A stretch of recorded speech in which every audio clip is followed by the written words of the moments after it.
पर जहां champions trophy में टीम इंडिया की जीत के बाद जश्न मनाया जा रहा था, जुलूस निकाला जा रहा था और जुलूस पर पथराव हो गया उस वक्त जब यह जुलूस जामा मस्जिद के पास से जश्न मनाता हुआ आगे बढ़ रहा था। लोगों पर पत्थर फेंके गए, जिसके बाद दो गुट आमने सामने आ गए और लोगों ने दुकानों और वाहनों को आग के हवाले कर दिया। पेट्रोल बॉम्ब्स का इस्तेमाल किया गया, पत्थरबाजी हुई जमकर और पुलिस ने स्थिति को संभालने के लिए लाठी चार्ज किया, आंसू गैस के गोले तक दागे। करीब 2.5 घंटे बाद किसी तरह से हालात काबू में किए जा सके। वहीं मामले में अब तक 12 से ज्यादा उपद्रवियों की गिरफ्तारी हो चुकी है और पुलिस बाकी उपद्रवियों की तलाश में जुटी हुई है। 5 तस्वीरें इस पूरे घटनाक्रम से जुड़ी हुई आपको दिखा रहे हैं, जो इस खबर की तस्दीक कर रही है और उस वक्त के हालात को बयां कर रही है।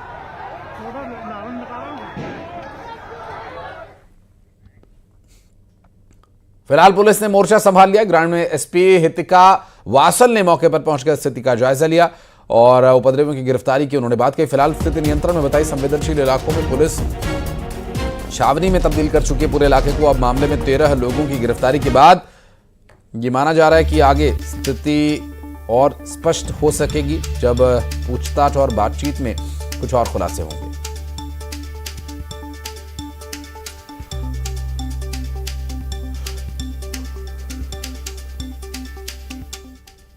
बात की तो कोई वजह नहीं थी, बस हो सकता है इनको इंडिया भारतीय जीत हजम नहीं हुई, तकलीफ हो। कई विवादित नारे भी लगाए इस दौरान और कंटिन्यू नारे लगाते हुए पत्थर फेंक रहे थे। लगभग कितने घंटे तक उपद्रवियों ने उपद्रव मचाया?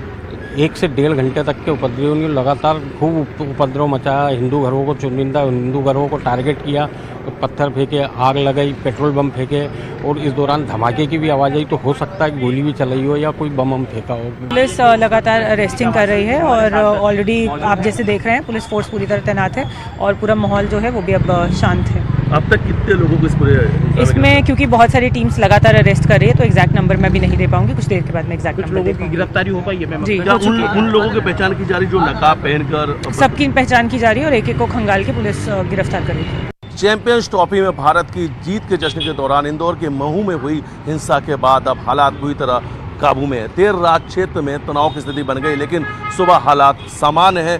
13 लोगों को अब तक गिरफ्तार किया जा चुका है। वीडियो फुटेज के आधार पर उपद्रवियों की तलाश जारी है। नकाब पहनकर पेट्रोल बम और पथराव करने वालों की पहचान की जा रही है कि ये मंदिर है और मंदिर के बाहर देखिए, तस्वीर में आपको दिखाता हूँ। यहाँ पे एक देर रात 4 व्हीलर गाड़ी मौजूद थी, उसे आग के हवाले कर दिया गया और इन उपद्रवियों ने मंदिर को भी निशाना बनाया। हिंदू परिवार को टारगेट किया गया, हिंदू मकानों को टारगेट किया गया और मंदिरों को भी टारगेट किया गया था, निशाना बनाया गया था। और ठीक इस वक्त जहाँ मैं मौजूद हूँ, यहाँ पे जहाँ पे दवाइयाँ लिखी गई है, ये इधर की तरफ से, इसी गली की तरफ से, इधर आप अगर तस्वीर देखें मस्जिद है, इधर से एक भीड़ आती है और यहाँ पर ताबड़तोड़ पथराव करते हो। एक के बाद एक सिलसिलेवार कई सारी हिंसक घटनाओं को अंजाम देते हैं। और महू बवाल मामले पर पूर्व मंत्री उषा ठाकुर का बयान आया। देशद्रोही हरकत यहां बर्दाश्त नहीं की जाएगी, उनका कहना है, और दोषियों के खिलाफ कार्रवाई होगी। देश के खिलाफ आवाज उठी तो एक्शन लिया जाएगा। पूर्व मंत्री उषा ठाकुर का इस पर बयान आया।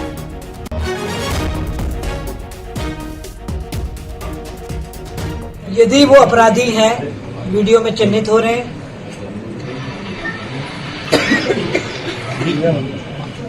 तो सीएम साहब से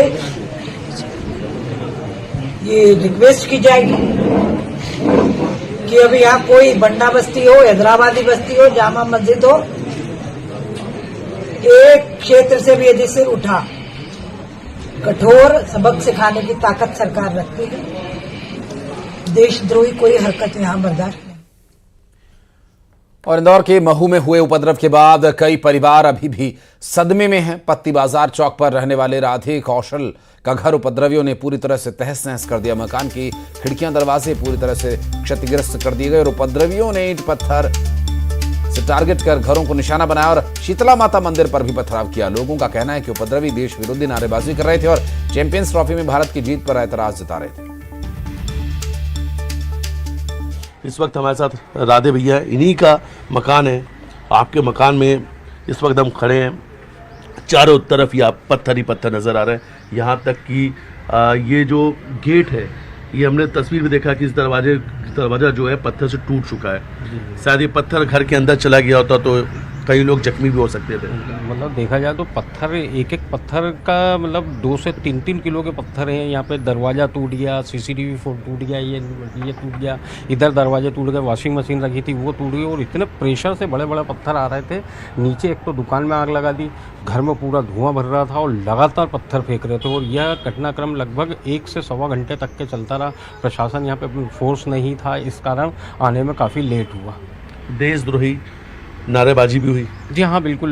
लोगों का जो यहाँ पे इतनी तेज आवाज़ें आ रही थी, नारों की आवाज़ आ रही थी। पुलिस प्रशासन 1-1.5 घंटे तक मामला ये चलता रहा था, लेकिन हमने यहाँ पे पुलिस कोई भी नहीं आई, और कंटिन्यू इस तरीके से पत्थर यहाँ पे आ रहे थे कि हमने सोचा भी नहीं था कि इस तरीके से आएंगे, और पूरी रात हम लोग नहीं सो पाए। कंटिन्यू मतलब 1 मिनट भी जैसे पथराव रुक सकता था वो भी नहीं रुका। हमारे पूरे घर की चीज़ें डैमेज करी, पत्थर ही पत्थर हो रहे पूरे घर में हमारे। तो यहाँ की जो विधायक है उषा ठाकुर, वो खुद कह रही हैं कि सोची समझी साजिश के तहत इस हिंसा को अंजाम दिया गया। खैर, जो लोग यहाँ पे मौजूद थे उन्होंने भारत के खिलाफ बोला, देशद्रोही नारेबाजी की, और आखिर ये देशद्रोही नारेबाजी करने वाले लोग कौन हैं, शहर की बीचा बिगाड़ने वाले ये लोग कौन हैं, उनकी पहचान तो की जा रही है, सख्त कार्रवाई की बात कही जा रही है। लेकिन जो कुछ कल महू में हुआ उसके बाद यहाँ के लोग डर के साए में जी रहे हैं।